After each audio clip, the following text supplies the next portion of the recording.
Vinay, welcome to Paisa Vaisa. Thank you so much for doing this for our listeners. Thank you so much. Thank you. Thank you for having me.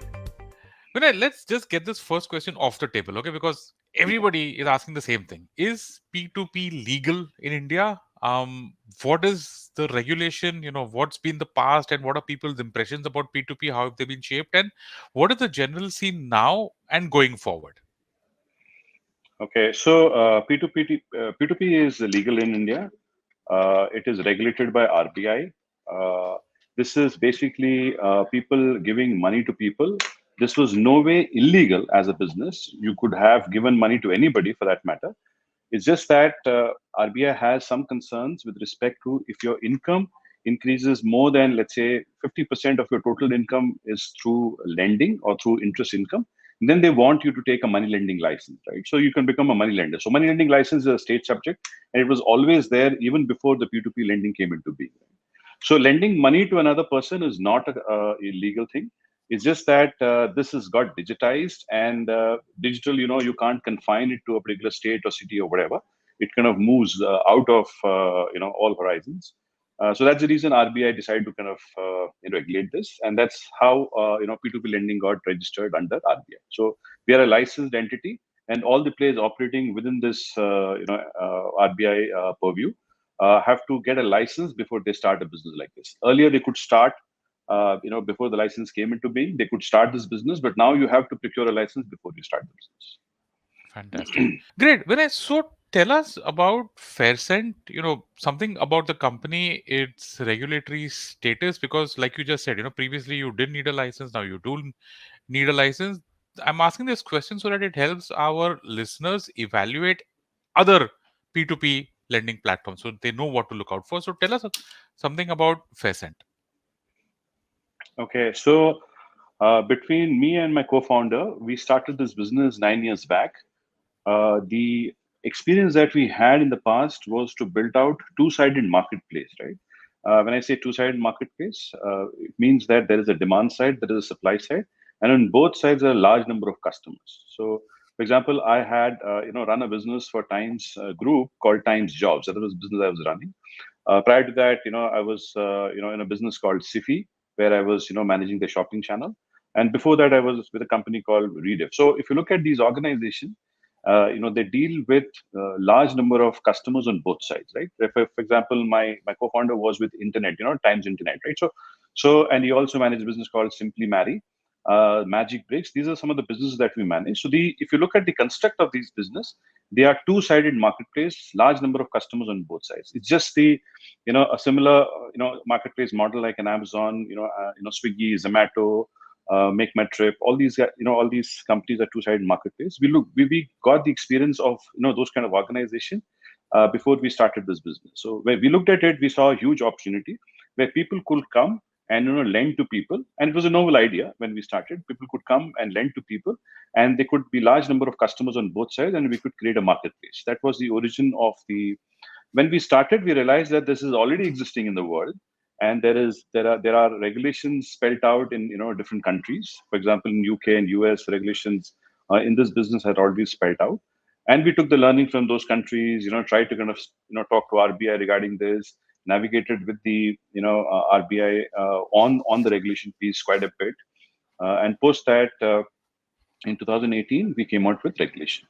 Now, I think one of the fundamental things that you should look at before investing in any of these platforms is that how the risk assessment is happening. What are the different steps or different APIs or different process the organization doing to verify the borrower, because at the end of the day, the money that you put are on these borrowers. You're betting on these borrowers and how good they are in terms of paying back over a period of time that they have taken the money for, right? So it's important that the risk assessment of the borrower and how the organization is doing the risk assessment is very, very important. That is one.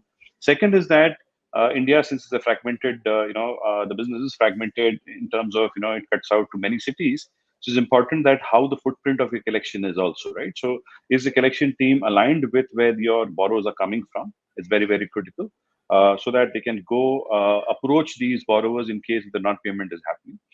So that is the second piece, which is very critical. And the third piece, I think, is the organization. backed by enough investors, right? Investors and equity investors, especially organizations which is a similar domain. For example, we as an organization are backed by companies like JM Financial, Muthoot, ICICI Bank. They are equity investors, so they understand lending. They know the how the underwriting is done or the risk assessment is done, how the collection thing happens. So basis whatever that we have done, they took a bet on us, saying that this is the company which is doing the right sort of things, and that's the reason they invested in that. So I think these are some of the key things that So obviously, the background of the founders and all that is also very important. You have to kind of ensure. Also, RBI looks at it very carefully before they hand out the license. So it's important that the vintage of the company is also one of the important things. How they've fared in the last many years, and we've been operating for 9 years. So there is some vintage to which So these are some of the things that you could look at before you start investing in any P2P lending platform. Right. What is the license called? I mean, when people are looking out to do P2P, when they're looking for a company or a platform, whatever, is that's called a P2P license, or what is it called? And it should be prominently displayed on the website also, I assume, or is that not the Yeah, case? that's right. That's right. It is. So RBI has two kinds of license technically, right? One is a banking license. The other is a non-banking license, which is called NBFC, right? NBFC, there are different kinds of NBFC licenses, right? Banks also have different kinds of banking license. Right? There is a small bank license, there's a payment bank license, there is a regular bank license. Similarly, NBFC also has different kinds of license. There would be a housing finance license NBFC. There'd be gold loan companies. There'll be equipment finance NBFCs. So similarly, there is a P2P lending license, right? So which is called a P2P NBFC. So the NBFC is called P2P NBFC, and you get a operating in that space certificate from RBI, a license from RBI to operate in this space. So people There you who go. have got the license, people who have got the license would have the certificate for which you can put it on your website, put it on your office. So all of that is what people do when they have to kind of display that. Got it. There you go, folks. That is what you look out for if you do decide to get into this area. Okay, Vinay, let's get into the basics of P2P so that we understand it correctly, because there are two sides to it. There's lending and there's borrowing. So can we just get into that? How does P2P Yeah, work as a concept and in reality? yeah. So the way it works is that that the two sides, pretty interestingly, the two sides are very different sides, right? And in our space, when we got into realizing this, the borrowing side was a very mature side, which is the demand side, very very mature side. I still remember in 1999, 2000, when I was in VDF, I used to do campaigns for ICICI Bank and Citibank. I used to get borrowers from rediff.com, procure them and put it out in Excel and give it to them, right? So it's as mature as so many years, right? But on the lending side, there was no precedence, right? There was nobody lending per se. Individual people like you and me were not lending, as a investment class, right? So it's a completely new animal that we had to kind of create and make and build out. If you look at any other internet businesses, be it shopping, be it travel, like I mentioned, Make My Trip, or Amazon or Swiggy, Zomato, the demand side and the supply side existed in the real world. Okay? But in our case, the supply side wasn't there. We had to create that supply side. So any journey with respect to investment takes time. It requires a little bit of trust. The people built around that particular product. It also requires a lot of returns that the investor makes over a period of time, which builds the trust. It's not about the organization, regulation, or which other companies backing up. It's more about the returns that the individual makes is why people invest, right? For example, classic example is that stock market is a very regulated entity, BSE, NSE. But a lot of people lose money. That's the reason 2-3% people participate in the stock market. Whereas real estate, till now it was not regulated. 50% of the India participate in real estate because there's returns which people make out of it. Right? So it's important that people make returns, and so that's how we have to approach the lending side, right? So on the lending side, what we do is that there's already ecosystem which exists, right? It's a pretty big ecosystem. There are independent financial advisors, there are wealth management companies, now there are wealth tech companies. So all these companies, they have large number of customer base, right? So what we do is that as an distributor, let's for example a mutual fund distributor, we distribute our product to these IFAs and these wealth management companies and these organizations which are into giving investment advices or uh, investment products to the end customer. For example, ICA Securities is our customer, JM Financial is our customer, SMC is our customer, Cube is our customer. So there are different customers that they bring in their journey, through us, through integrating with us. So we integrate with these large organizations, with small IFAs and all that, and they bring in their customers onto our journey. So that's the lending side. On the borrowing side, we have three, four channels through which we work. So one is the DSA channel, the erstwhile DSA channel, has been working for last 20 years with the banks and all. We work and engage with those. That's one of the largest channels that we use. So we have a large DSA base. We have footprints in many cities. So that's one channel through which we get our borrowers. The second channel is that we get borrowers through aggregation of some of these players like India Lends, Paisa Bazaar, Bank Bazaar, all these guys. So we get borrowers from them. Third channel is that we get borrowers from alliances with organizations, large organizations, which are tech organizations like MobiQuick, Zest, Slice, Paytm, all these organizations who bring in their customers onto our journey. And fourth is that we get, through advertising and through, organic, traffic that we get our, customers come onto our platform. Right? So these are four channels through which we get our borrowers. And on the lending side, we get it from wealth tech companies, IFAs, and wealth management organizations.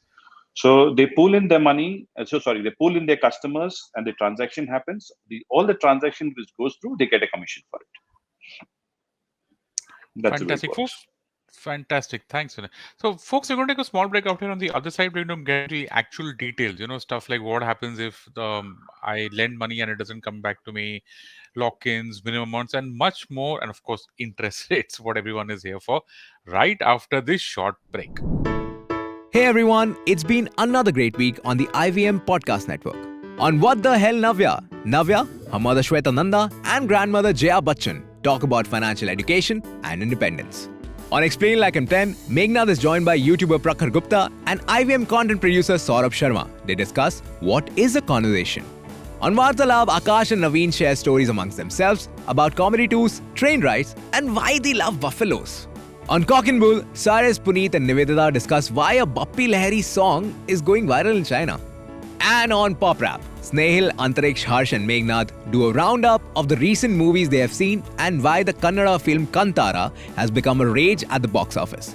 Do not forget to subscribe to the IVM Pop channel for all the latest episodes. Once again, don't forget to visit our merch store on ivmpodcast.com. We have some super cool and exciting stuff for you. Also, do follow us on social media properties. We are at IVM Podcast on Twitter, Facebook, Instagram and LinkedIn. Also, do remember to spread the word, as you know, it helps a lot. And of course, don't forget to rate and review our shows on whatever platform you're listening to them.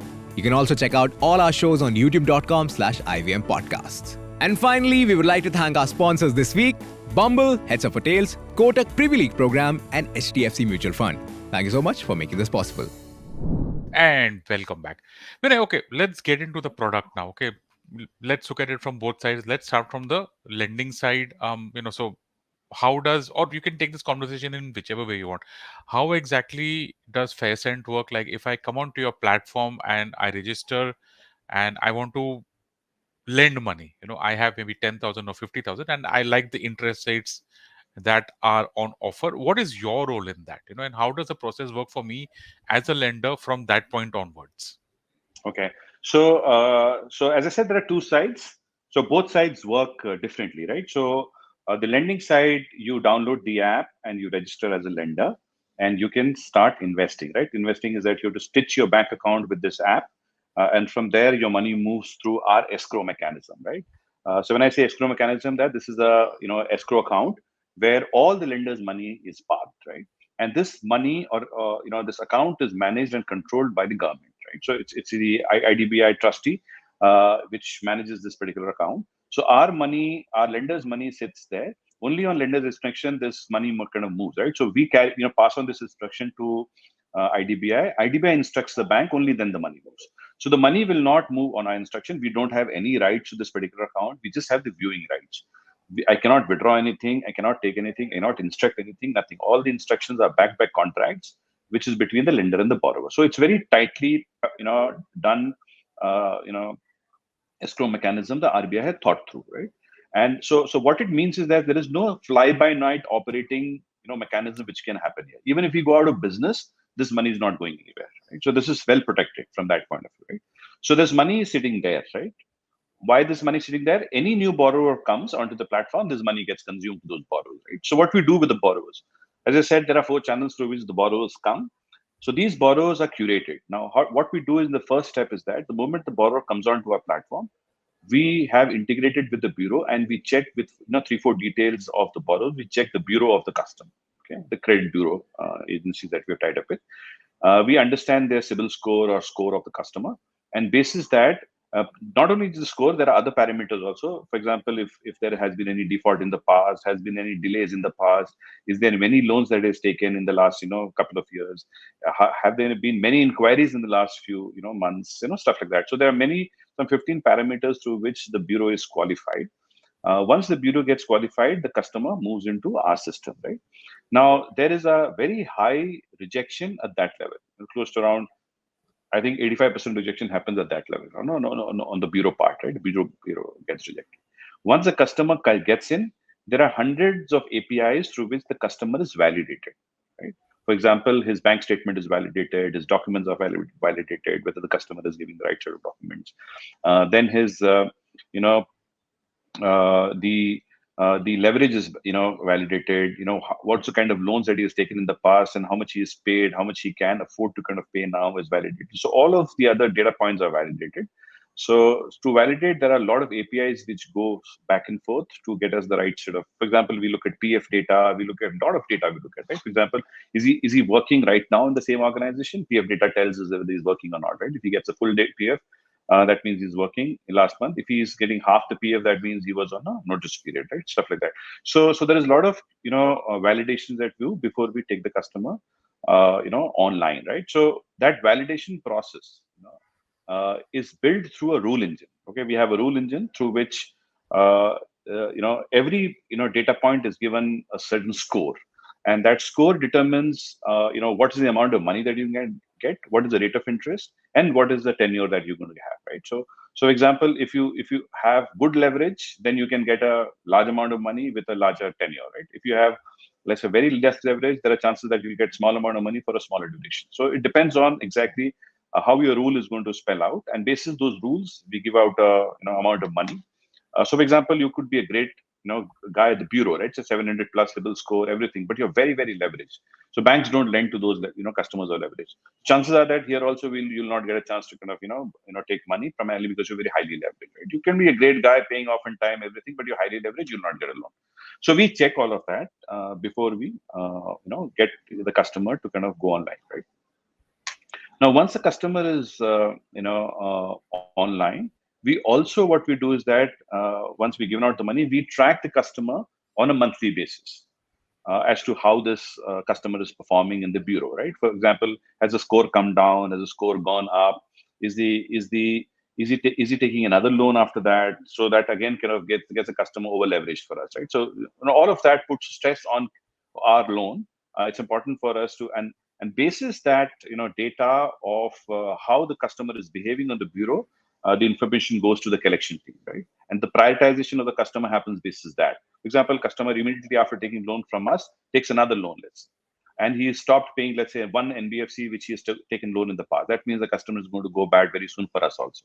So we have to make sure that we go after those customers from the very beginning and put a lot of pressure to kind of make sure that we get the money back. Right? So those are the tactics that we use to make sure that we are making sure that on both sides, demand side and supply side, we're able to kind of manage it. Very interesting. You pretty much answered the borrower side for me as well. You want to say anything about the borrowing aspect, or I can see that most of it has already been answered. Yeah. But So maybe borrowing just a side, few. borrowing side is about most of it is about curation, and is also about collection, right? So what we do is that on the borrowing side, with respect to risk mitigation, we look at different kinds of cuts, right? It's not just one type of borrower we look at, right? So one, we look at different cities. We pick up borrowers from different cities just to mitigate the risk. Second is that we look at different types of industries. We don't focus on one particular industry, right? We're not an education loan company, right? So we look at different industries. We look at different risk segments, right? We look at different tenures. We look at different product types. For example, we have daily loans, line of credit, STPL, microfinance loans, education loans, different kinds of loans that run our product. So we basically try to not expose any category type segment more than 5-10%. So we have to kind of create a good mix so that the risk is mitigated quite a bit. So that's the way we conduct. With respect to partners, also with respect to the industry, also segment, we don't go beyond 15%. So that's the strategy with respect to our risk mitigation. And borrowers are a pretty complex. Most of the work happens on the borrowing side only. Lending is very easy. Pretty much, people come and just put money, and if they are getting the returns, they keep coming back. If they don't, they just go away, right? So it's very simple. So the lending side, sorry, the borrowing side is where the complexity is there. All the expenditure also happens there. For example, collection is also a lot is, as I was talking about, lot is through tech and analytics.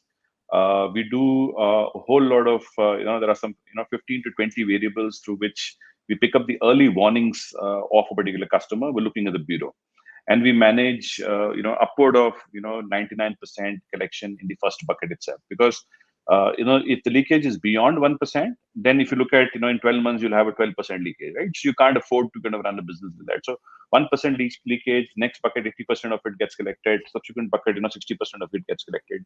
So it's very scientifically done, and this is something which has been going on for many years, right? So banks and NBFCs have perfected this, and we just kind of took those guys in and then just kind of build the processes around it and run this. I Very think the interesting. only fundamental difference between us and a bank would be that, or for another NBFC, would be that we source money directly from public, whereas other NBFCs source money from institutions, right? It could be bank or from private equity investor or a VC investor. That would be fundamental difference. Let's go to both sides now. I mean, the return part and the NPA part. On the return part, what I want to ask is that what is the kind of returns that the range of interest rates? I shouldn't be saying returns, but since you mentioned about the whole Yeah. investing part, so I thought, so I want to first start with that. What is the range of interest rates that you offer or that is there on offer? Yeah. So let me answer this question in two parts.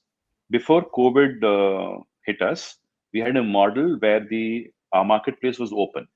For example, you could come and pick and choose the borrowers that you wanted. Okay. So for example, if you're an investor and if you're prepared to put 50 lakh rupees, you can pick 1,000, 2,000, 5,000, whatever number of borrowers that you wanted. But after COVID, we changed this model. Okay, we changed this model.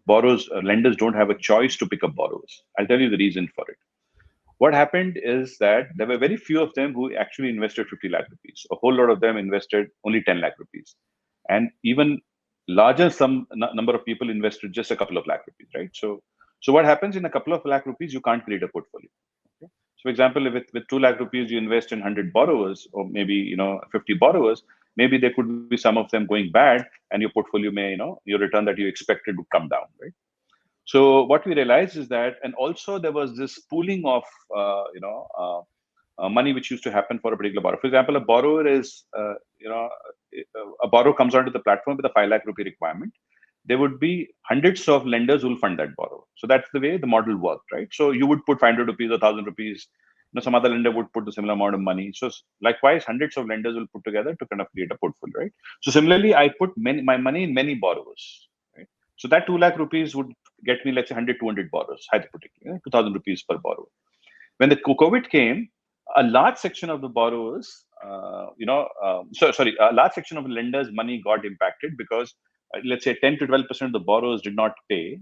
30 to 40% of the lenders' money got impacted because it was distributed at the lending side, right? So we saw them slowing down. They said, "Paisa aana do, uske baad then we'll kind of start again," right? Which is contrary to other investments. During COVID, the investment went up, right? So we quickly changed the model and we said, "Boss, what we will do is that we will not let you pick up borrowers. We will give you a standard rate of interest, which is 12%, 11%, 10%, 8.25%, depending upon the program that you want to choose. For example, if you want to choose a 12-month program where you want to park your money for 12 months, you'll get 12%. 6 months, you'll get 11%. 3 months, you'll get 10%. And if you want liquidity, let's say, you don't want to park it for a particular time duration, you will get 8.25%. Okay? Now, this is the construct that we opened up for the lending side. And what we realized is that suddenly there were a lot of people wanting to take this, because what it did was that it arrested default completely.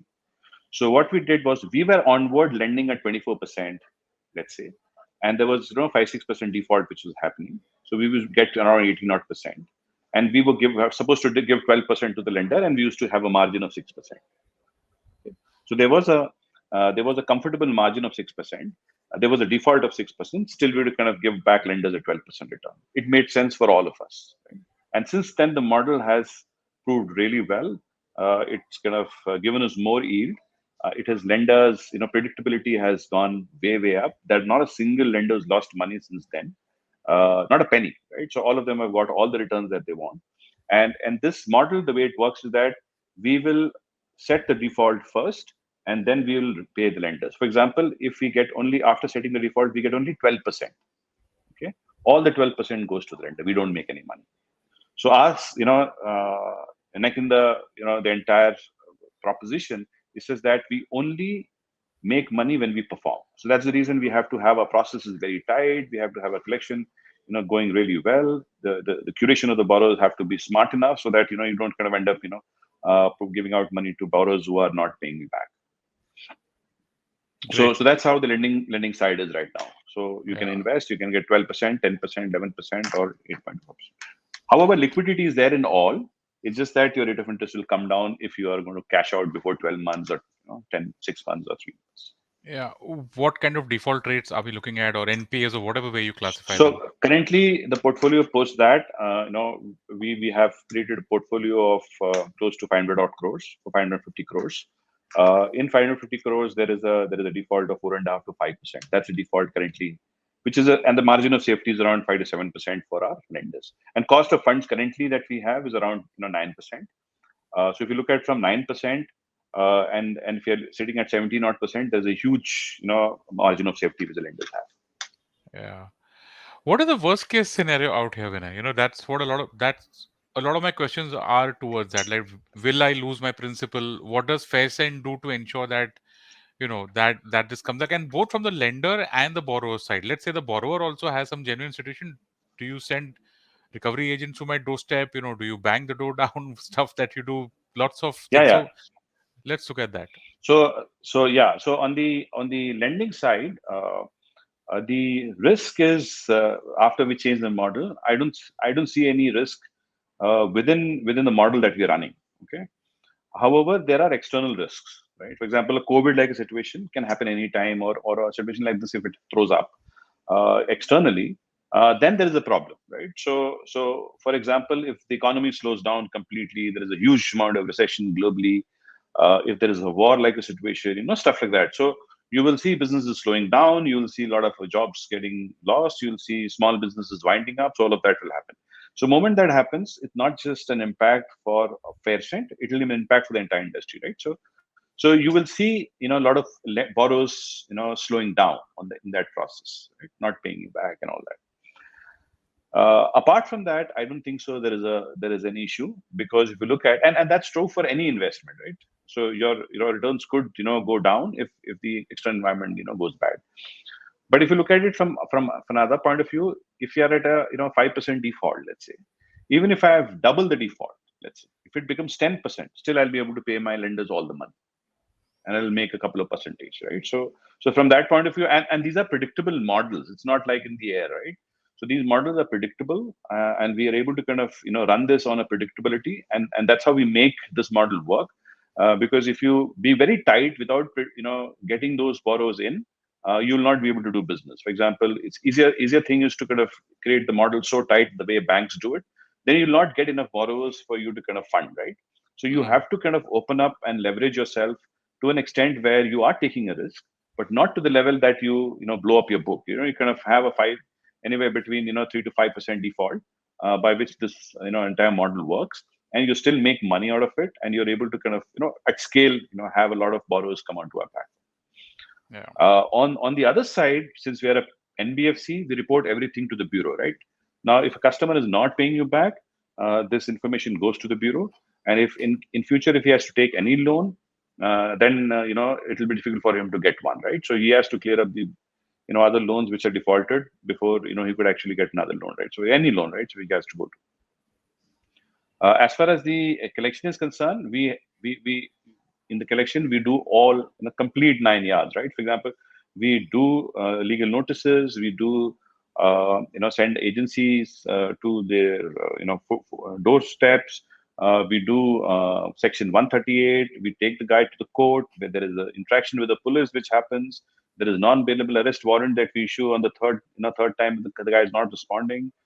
So we do everything. We also have lok adalats. We have online arbitration. All of that. The newer things also. The legal tech that we talk. All of that we have to ensure that we are able to kind of get the money back from our borrowers.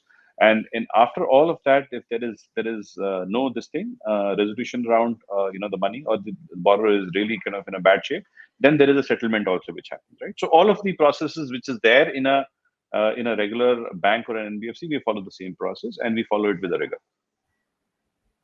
Okay. Vinay, what, just kind of winding up the episode now, in your view, what is the ideal lender for Faircent and what is the ideal borrower for Faircent? So ideal lender for Faircent would be somebody who has a surplus capital to invest.